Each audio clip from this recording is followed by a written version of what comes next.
Well, hello. So, apparently there's some interest in the experiences that we have living under fascist, neo-fascist, whatever you want to call it, government. And as I explained in previous videos, Peronism, Justicialism is this branch, this offspring of Mussolini's fascism that, has been the main party in Argentina for many, many years. And so, sorry, there's a train. They're slowing down. I hope you can still hear me. But so I was thinking about one story that shows why socialism doesn't work and it will never work. So before coming to the United States, we lived in Ushuaia. Ushuaia is the southernmost city in the world, in the island of Tierra del Fuego, at the very tip of the continent, right? Since not many people live there, the assistance from the government, and it's so isolated that the assistance from the government was kind of what kept the economy running. And well, it never developed the other thing, so any kind of sustainable resources, industry, tourism is marginal compared to people working for the government. And I work for the government there in different places, but my last job was as the head of the engineering department in the social housing institution there. So social housing. And some other time I'll tell you kind of the story, another story around that. But I want to tell you something that happened while I was there. There was this incentives, so kind of a tax-free incentive for companies to move there. And some companies did move there. But on the other hand, there were so many regulations and restrictions that it was very difficult to make anything again sustainable. So there was this big factory that they made appliances that it was called Aurora. So Aurora. And at some point, the business was not profitable anymore, so they decided to shut down the factory. And they left, all the machinery and everything. They just fired everybody and they left. So the employees that were fired, again with these socialistic ideas, they blamed, the greediness of the owners of the company, and they decided to organize a work cooperative and to run the factory themselves without, that greediness that ruined everything. So they got the permission from the government. They didn't have to invest anything because everything was there, all the equipment, all the installations and everything was there. So the union brought everybody back. And, first of all, in all the news in the world, especially in the leftist media, celebrating the workers taking the company and, no, gracias. So that was my sister offering me a ride. So again, everybody was celebrating, this is what shows what socialism can do, and, cooperativism and so on.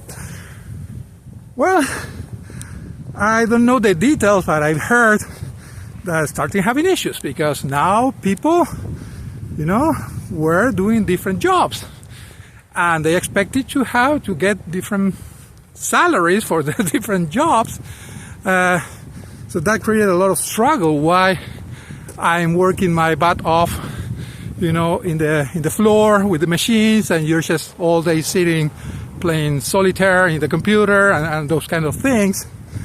But the unions took basically control of everything, and they forced people. So basically they created a new hierarchy there, and basically depending how in which terms you were with the union, the kind of job that you could get. So then the new business, the new cooperative, renacer, that is reborn, to be reborn. Well, not very long time after that, things were not profitable. And they couldn't make a living. And especially since everybody got a raise, they were not selling the amount that they needed, and also their efficiency went down because now they had all these paid days and time off and all these things. So if the business was not profitable under capitalism, certainly was not profitable under socialism.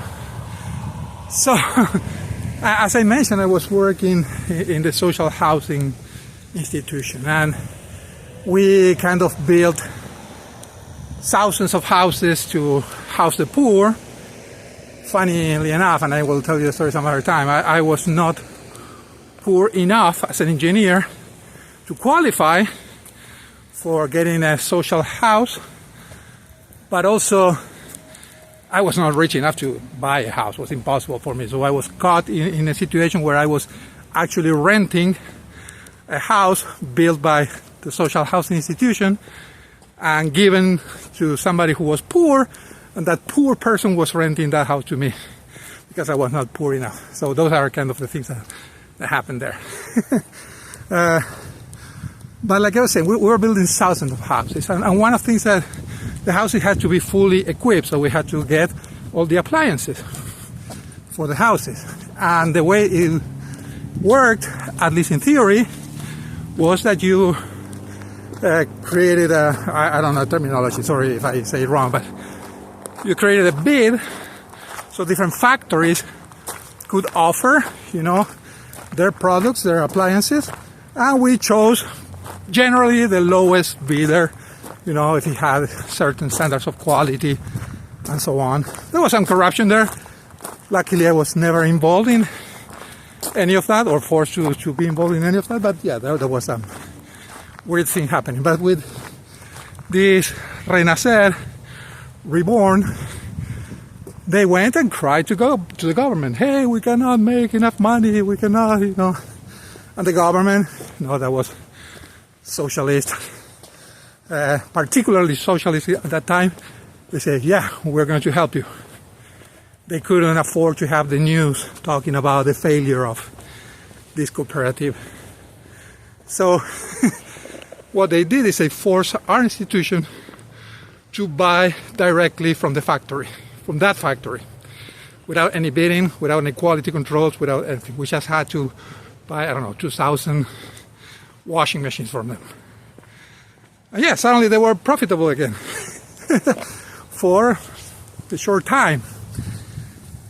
Now, obviously that made the social housing more expensive, and since we had a fixed budget, we actually had to lower the quality of other stuff.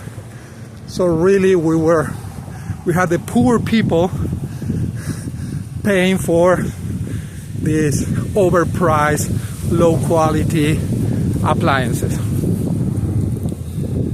So back in the day, back in those days, I still believe that, it's important, the union, and, I actually was part of a cooperative myself.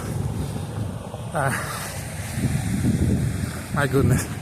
And so with my wife, we needed a new washing machine. I say, well, why don't we go and buy from these guys? And you know, they're local, they're our neighbors. They really could use our help. And I was not, like I say, I was not in a very good economic situation, but still, well, I felt like I could do my part to help them. So we bought one from them. The quality was awful. The materials, everything was very, very cheap, and it broke all the time. Later we gave that washing machine to another family, and one person reviewed the internals, and he said, you're extremely lucky that you didn't get electrocuted because the insulation was awful. So, long story short, before I started this video, I said, well, what happened with that? Are they still in business? So, a few minutes ago, I just connected to the internet and I started looking for Renacer Cooperativa de Trabajo Ushuaia. Google it if you don't believe me. And yeah, they're still in business. Now, all the pictures are about their participation in protests and, going to teach people about how marvelous is, what they did. If you want to buy something, they don't have a website, they don't have any place that you can... I think that you can go to the factory there in Ushuaia and buy something there, but they always say that they have limited number of units to sell, and obviously it's not a business. They didn't grow. You see the microwaves that they're doing now, and they look like those microwaves in the 80s. There's no innovation. There's nothing there.